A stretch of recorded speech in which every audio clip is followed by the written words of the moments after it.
When you think about medicine to help you think about preventing disease and aging well, do you think about your muscles?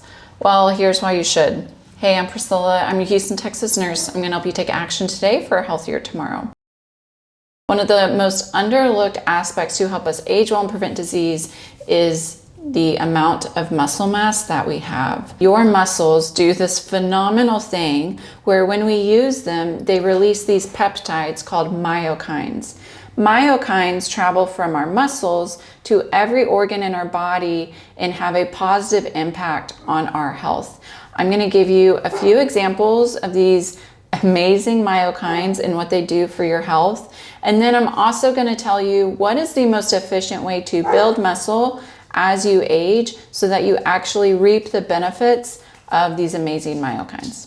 So let's go. Around age 30, we start to lose muscle mass unless we do something about it. Just because muscle mass occurs around age 30 doesn't mean it has to happen to you. We can prevent it and we can actually build muscle as we age. But if we just sit back and don't do anything about it, then yes, we will lose muscle mass. So it is detrimental to our health to have less muscle. The less muscle mass someone has, the less likely they are to survive a diagnosis of cancer. The less efficient their blood sugar balance is going to be. And the less muscle mass that someone has, the less myokines they produce. So let me tell you about 4 amazing benefits of myokines to help you age well and prevent disease. Number 1, myokines increase something called BDNF. BDNF in our brain is something that decreases the risk for cognitive decline as we age. It also decreases the risk for Alzheimer's disease. And so if you want to prevent both of those things as you age, then we need to be building muscle and using our muscles to boost this BDNF in our brain. That's phenomenal. When you think about preventing Alzheimer's disease, do you think about building muscle? Well, now we should. The second really cool thing about using our muscles and then the myokines that they release is that when we use our muscles, the myokines travel and help to break down visceral fat. Visceral fat is different than just fat on our body, anywhere that we can pinch. Visceral fat is a little bit more dense and it has a very negative association with health as we age. It's usually found in the abdominal region. This is why measuring your waist circumference is so important. And the more visceral fat someone has, the greater their risk for heart disease, stroke as they age. And so we really want to decrease visceral fat. And something that can help you do that is building muscle and using your muscles to help to release myokines. Number 3, myokines travel to your liver and they help to break down glucose and they help to reverse non-alcoholic fatty liver disease. Non-alcoholic fatty liver disease is a major health crisis in my opinion because you can have it and not know that you have it. And the reason it's a big issue is because if the health of your liver is compromised, you will not be able to detoxify and to eliminate toxins as efficiently as you should. And that's just one reason. Non-alcoholic fatty liver disease also increases the risk for heart disease, stroke, and cancer. And so with the projected numbers of over 50% of the population globally having it by the year 2050, we all should be acting like we might have it or acting to prevent it. And one of the best things that you can do is to use your muscles, build muscle, and it will help to improve your liver function. And then the final thing that you should know about myokines and muscle is myokines travel to your bones and they boost new bone growth. When we age, our bone health is directly linked to our muscle health. And as we build muscle, we actually build more bone. We want to avoid osteoporosis. We want to avoid brittle, weak bones. One way to build new bone is to build muscle. And so that's cool. So those are really amazing things of myokines. And now I'm going to give you just a little bit of a step-by-step approach and things that you need to know in order to efficiently build muscle. Some things that you need to know in order to build muscle and to avoid muscle loss is you need to make sure that you're eating enough calories.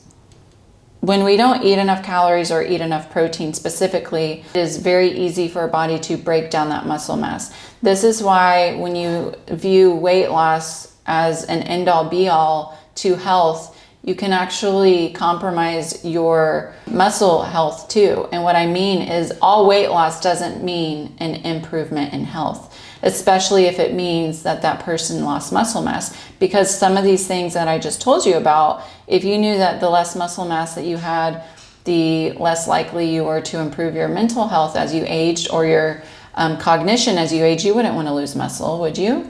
And so we want to make sure that we're building muscle and that we have enough of the tools to do so. Building muscle is like building a house. If you don't have the brick, if you don't have the supplies that you need to build a house, how is your body going to build it? So you have to make sure that you're eating enough calories, and you have to make sure that you're eating enough protein.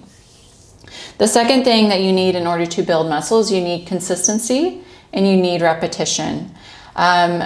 This is how we efficiently tax the muscles. And so a really great way, there's so many ways to build muscle, but the most efficient way to focus on muscle growth is something called progressive overload. And this is where you have a plan to stress your muscles weekly with the same workout routine, and you strain your muscles so many different ways to do that, with the number of reps, with the number of sets, with the amount of time under tension, with the weight that you're using. And so you can do that. That's what I help my clients do, is to create a plan that incorporates that. But then also another way to build muscle is you can stress your muscles when you're doing high intensity workouts, right? You can stress your muscles when you're doing cardio. You can stress your muscles when you're jump roping, doing something that fits your life, and cardio can also help with that too.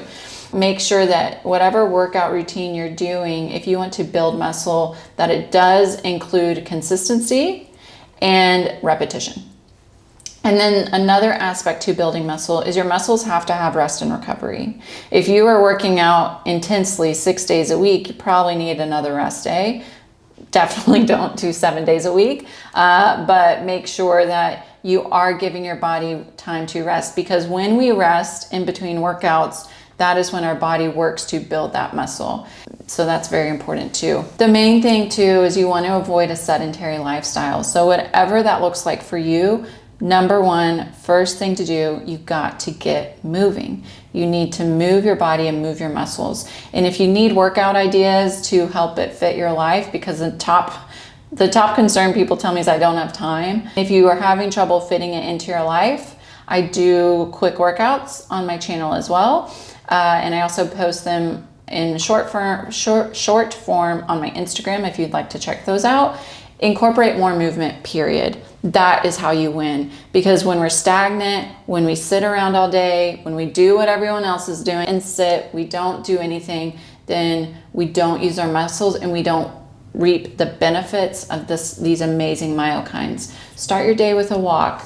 Incorporate a 5-minute workout midday.